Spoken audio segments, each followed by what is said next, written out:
শীতকালে আরেকবার গরম করতে আপনাদের সামনে আমি। আর আজকে রিয়েলমি বলুন, স্যামসাং বলুন, বলুন না যে কোনো ব্র্যান্ড, সব ব্র্যান্ডের স্মার্টফোন একদম বাজেটে আপনার হাতে তুলে দিব। তো চলুন শুরু করি। প্রথমেই রিয়েলমিকে দিয়ে আমরা আমাদের ভিডিও স্টার্ট করব। রিয়েলমি তাদের একটা নতুন স্মার্টফোন আনছে, আর সেটা হলো রিয়েলমি নিও 7। আর এটা টিনা সার্টিফিকেশনে সার্টিফাইড হয়ে গেছে, আগামী মাসে লঞ্চ হওয়ার জন্য ওয়েট করছে। চলুন হালকা করে একটু স্পেসিফিকেশনটা দেখে নিই।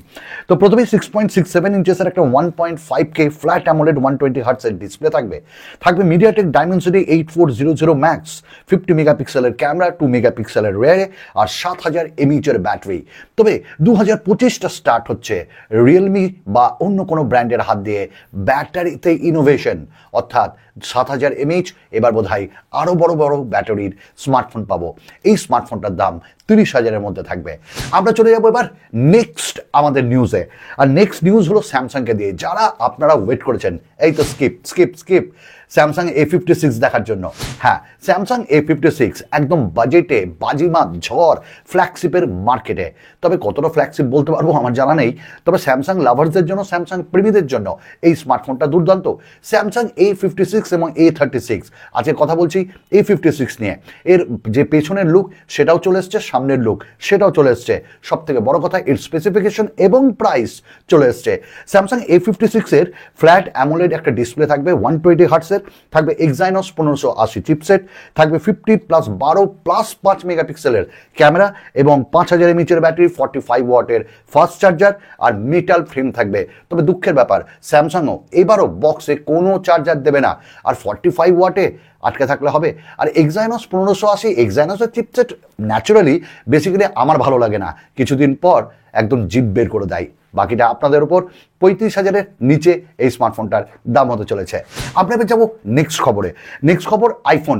আমি তো আইফোন ইউজ করতে খুব ভালোবাসি, আমার সাথে যে বন্ধু আছে সেও ভালোবাসে, এবং আইফোনের মজাই আলাদা। তাই আইফোন যারা ছোট্টর উপর কম দামে বাজেটে নিতে চান, আইফোন SE4, এবং এটি আগামী মাসে নাকি লঞ্চ হচ্ছে বা এপ্রিল মাসে, এবং এই স্মার্টফোনটার একদম অফিসিয়াল কনফার্মেশন চলে এসছে। এই স্মার্টফোনে আমরা পাচ্ছি বায়োনিক A18 চিপসেট, 48 মেগাপিক্সেলের সিঙ্গেল ক্যামেরা, 12 মেগাপিক্সেলের ফ্রন্ট ক্যামেরা, 5G মোডেম থাকবে যেটা অ্যাপেল ইন হাউস, মানে অ্যাপেলেরই তৈরি, এবং তার সঙ্গে 8GB এর বেস ভ্যারিয়েন্ট হবে। USB Type-C পোর্ট থাকবে, IP68, 20 ওয়াটের ওয়্যার চার্জার, 20 ওয়াটের ওয়্যারলেস চার্জিংকে সাপোর্ট করবে। একটা কথা বলবো, এই স্মার্টফোনটা কিন্তু সত্যিই ভালো হবে এবং বাজার কাঁপাবে। আর 8GB অন্তত বেস ভেরিয়েন্ট এখন অ্যাপেলের প্রত্যেকটা ডিভাইসে থাকবে, কারণ মানে 8GB নিচে সাপোর্ট করবে না। আমাদের নেক্সট যেটা, সেটা হলো স্যামসাংকে দিয়ে। Samsung S25 ultra. এই তো S25 সিরিজের অনেক লোকজন আছেন যারা বছর বছর একটু আপগ্রেড করেন। স্যামসাং S25 আলট্রাতে 6.8 ইঞ্চেসের QHD+ ডাইনামিক অ্যামোলেড চিপসেট, মানে ডিসপ্লে থাকবে, চিপসেট কেন, 120 হার্টসের রিফ্রেশ রেট, থাকবে কর্নিং গরিলা গ্লাস আর্মার এডিশনের প্রোটেকশন, এবং স্ন্যাপড্রাগনের 8 এলিট চিপসেট থাকবে 5000 mAh ব্যাটারি, 45 ওয়াটের ফাস্ট চার্জার।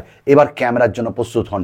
200 মেগাপিক্সেলের রিয়ার ক্যামেরা প্রাইমারি সেন্সার, সঙ্গে 50 মেগাপিক্সেলের পেরিস্কোপ, 50 মেগাপিক্সেলের টেলি সেন্সার, এবং তার সঙ্গে 10 মেগাপিক্সেলের একটা সেন্সার থাকবে সামনে 12 মেগাপিক্সেলের ফ্রন্ট ক্যামেরা।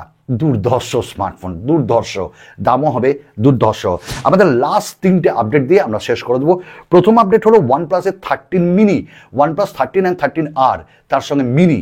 এই মিনিও আসছে খুব তাড়াতাড়ি। 6.3 ইঞ্চেসের ডিসপ্লে, 1.5K LTPO OLED ডিসপ্লের সঙ্গে, 50+8+50 চিপসেট ক্যামেরা থাকবে স্ন্যাপড্রাগনের 8 এলিট চিপসেট। দাম বেশ কম হবে, পারফরমেন্সের রাজা হবে। আমাদের নেক্সট আপডেট মোটো সস্তা একটা স্মার্টফোন লঞ্চ করে দিল, G05, যার দাম মাত্র 7,000, 4GB 64GB ভ্যারিয়েন্ট। আমি আপনাদের বলছি ফোনটা নিতে পারেন, খুব ভালো স্মার্টফোন। আমাদের রিভিউ আসছে, একটু ওয়েট করে যান।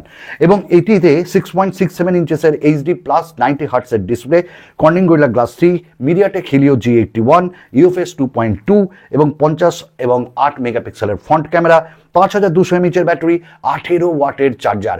যারা একটা বেসিক 5G ফোন কিনতে চান, দুর্দান্ত স্মার্টফোন। আজকে আমাদের লাস্ট আপডেট আইকিউকে দিয়ে।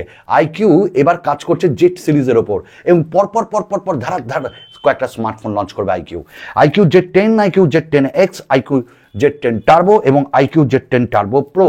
এবং এইগুলো আসলে আপনি তো কাঁপবেন, গোটা স্মার্টফোন ইন্ডাস্ট্রি কাঁপতে লাগবে। চলুন, কেমন লাগলো আমাদের ভিডিও? যদি ভালো লাগে সাবস্ক্রাইব এবং লাইক, একটু কমেন্টস করেন। আবার একটা নতুন ভিডিওতে আপনাদের সঙ্গে দেখা হবে। বিদায় বন্ধু।